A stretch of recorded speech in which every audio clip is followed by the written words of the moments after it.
may be the greatest catch I've ever seen in my life. Alright guys, this is always one of my favorite videos to make of the entire week. The running backs that are seeing their value skyrocket off their last week performances. And here we have a lot of guys that I love, and I'm going to have to take the L on maybe a few. Regardless, please make sure you go down there, drop that like, and also leave me a comment with any question that you have. Guys, and also please go down to the comment section as well and answer those questions yourself, because your opinion is just as valuable as mine, if not more. I'm just the guy making the videos, but we are all a part of the flock, and I want us to be working together to dominate during the fantasy football playoffs. So if you have any questions, leave them below, and also go reply to questions, go answer questions. That's a feature on YouTube that we're not using nearly enough.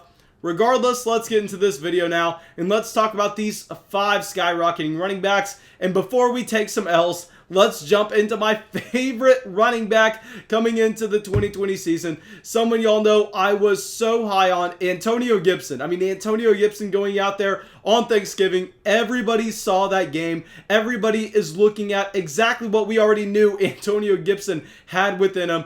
20 carries, 136 yards, 3 touchdowns, and 5 receptions. Now, I will say the best thing about this Antonio Gibson performance is the usage that he saw in the receiving game, because we know up until this point, Antonio Gibson was actually limited because they were getting J.D. McKissic way too many looks. And I understand this was the perfect game flow for Antonio Gibson, but I think after this performance, there is no way that the coaching staff looks at this backfield and decides to continue to use J.D. McKissic as much as they were in the receiving game. And looking at Alex Smith as the quarterback for this Washington football team, we know that he is going to nonstop be checking the ball down to the running backs out of the backfield. And if that running back begins to be Antonio Gibson, if he sees all of the usage regardless of what the game flow is, I think that Antonio Gibson has top 10 upside rest of season. I'll get out my running back rankings rest of season later on today, and we will see officially where Antonio Gibson is. But right now, we are just looking at Gibson increasing his workload in this offense, and we knew he had the talent. The reason that we loved him coming out of Memphis, the reason that I was saying he was going to beat out Derrick Henry for that job straight up before Derrick Henry even got kicked out of the NFL, is because he has an elite athletic profile. He also is one of the bigger running backs that you are going to see, where if you take his size adjusted athleticism and you compare it across all of the other running backs at the NFL level, you know who he is most comparable to? Saquon Barkley. I mean, what are we talking about here with Antonio Gibson? I am so glad I just get to look at everybody who gave me so much hate this summer in our Dynasty Fantasy Football Leagues for being as aggressive as we were with Antonio Gibson. And I'm saying, how does it feel? How does it feel to look at my teams with Antonio Gibson going out there and just crushing you? Yes, I know he did not get the workload at Memphis because he was a wide receiver, but he had the tools. Anybody who knows anything about the game of football realized that Antonio Gibson, full on crushing in 2020, could easily be a league winner. All right, so now our next running back, someone that we had ranked as our running back 1 rest of season a week ago. Also, want to hand out an L to all the haters that came out here and told me, how do you not have Dalvin Cook at 1? How do you not have Alvin Kamara at 1? Guys, it's because Derrick Henry is a man. Derrick Henry is the man coming out here. Almost 30 total touches in this game, almost 200 total yards, 3 touchdowns. Derrick Henry gave you everything that you would want to see. And what is so funny about this performance was it was against the Indianapolis Colts. And the Indianapolis Colts have a very strong defense, actually the toughest defense that Derrick Henry is going to see rest of season. I mean, the main reason I honestly ranked him ahead of players like Dalvin Cook rest of season was because during the fantasy football playoffs, Derrick Henry has a fantastic schedule where we are really looking at him being able to go out there and just crush repeatedly, and knowing that he got the hard matchup out of the way already, scoring 3 touchdowns in the first half. I mean, oh my gosh. It looks like if you do not have Derrick Henry on your fantasy football team in 2020, you may just be going out there and rolling over and getting steamrolled by anybody who has Derrick Henry, because if he continues to go out there and averages over 30 fantasy points a game for the rest of the season, I mean, you are in trouble if you do not have Derrick Henry.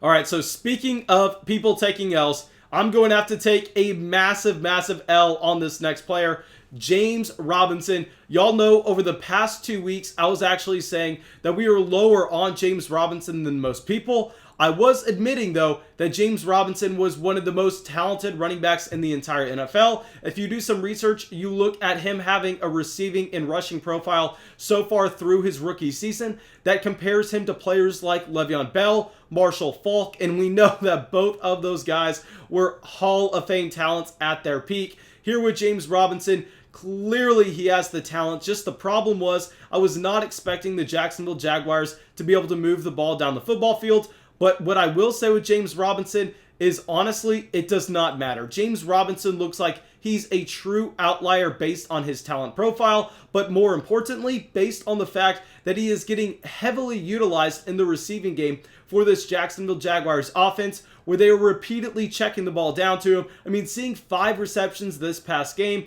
and we know he has a great ability after catching that ball to turn upfield and to pick up yards afterwards. I think that James Robinson has the overall floor of being a high-end running back too, looking at that usage in the receiving game, and we know based on his talent, that gives him the ceiling to be a top running back in fantasy football. Very rarely are you ever seeing your running back going out there and consistently seeing about 25 touches every single game. That's what you have here with James Robinson. And oh my gosh, guys, this is the next Arian Foster. I think we have to come out here and I think we have to say it at this point. I mean, we have never seen an undrafted rookie running back crush like this, at least in the past decade. I know some people want to compare him to Philip Lindsay, but no, he is a clear class ahead of him. All right, so now our next running back, someone that I told you to get into your starting lineups this past week because he had a fantastic matchup and he's seeing all the usage in his backfield, David Montgomery. With David Montgomery, this is a running back that is seeing every single touch. I know the majority of this production came in garbage time for David Montgomery, but garbage time points are still real fantasy points. Going out there, seeing 11 carries, that was mainly due to the game script, where if this was a more competitive game, that carry number would be up. But what is important is that 5 reception total that he came away with. Obviously, the yardage and the touchdown as well, but that's not predictable week to week. What is predictable is those targets that he's seeing out of the backfield. And with David Montgomery, this is what we always said. I will still stand by the fact that David Montgomery is a very bad NFL running back. I don't know how many times we have to say this. I don't know how many times I have to go out here and just crap on David Montgomery's overall talent profile. Let me say the craziest stat y'all are ever going to hear. David Montgomery in college at Iowa State actually did not score a touchdown outside of the red zone in the Big 12. I've seen David Montgomery play in person. Just side note, want to brag a little bit there. But anyway, with David Montgomery, he has no juice. He's not going to break away any super long runs consistently. But with David Montgomery, we know that the volume's going to be there. He's going to get usage in the receiving game now that they don't have Tariq Cohen. So yeah, I think David Montgomery's a safe running back too rest of season. And now our last running back.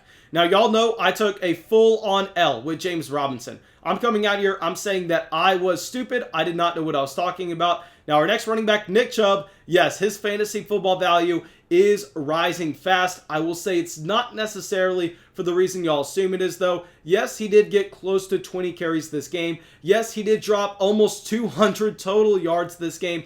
But we have to remember, this was against the Jacksonville Jaguars, one of the worst teams in the entire NFL. I told y'all, Nick Chubb was going to be a complete smash this week. If he was not, we were going to have serious problems. So yes, the efficiency is going to be there because, like I said, Nick Chubb is a top 5 running back talent in the entire NFL. But what I'm actually more impressed by with Nick Chubb here is him getting every single reception and target out of the backfield from the Cleveland Browns this past week. He was used in the screen game. They took Kareem Hunt out of the equation in the passing game. So I will say, if that one thing continues, yes, we are going to have to take the L on Nick Chubb. Yet, if Nick Chubb goes back to only seeing 0 to 1 targets a game, if Kareem Hunt gets his role back on this offense, I will say no. Nick Chubb is still going to be a mid to low end running back 1 for us. I do not want to rank him as a top 3 option unless he has that fantastic matchup. And yes, I know he has a great rest of season schedule, which is why, like I said last week, we did have him as a running back 1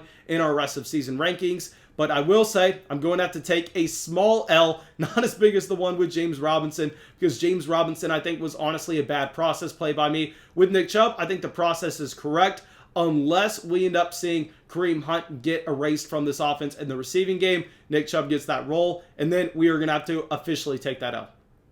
All right. Now, thank you guys. I really hope y'all enjoyed this video. I really hope y'all got something from it. As always, go down there, drop a like, leave a comment, subscribe to the channel. And yeah, I hope I will see y'all in the live stream tonight at 9 p.m. Central. I live stream every single night at 9 p.m. Central.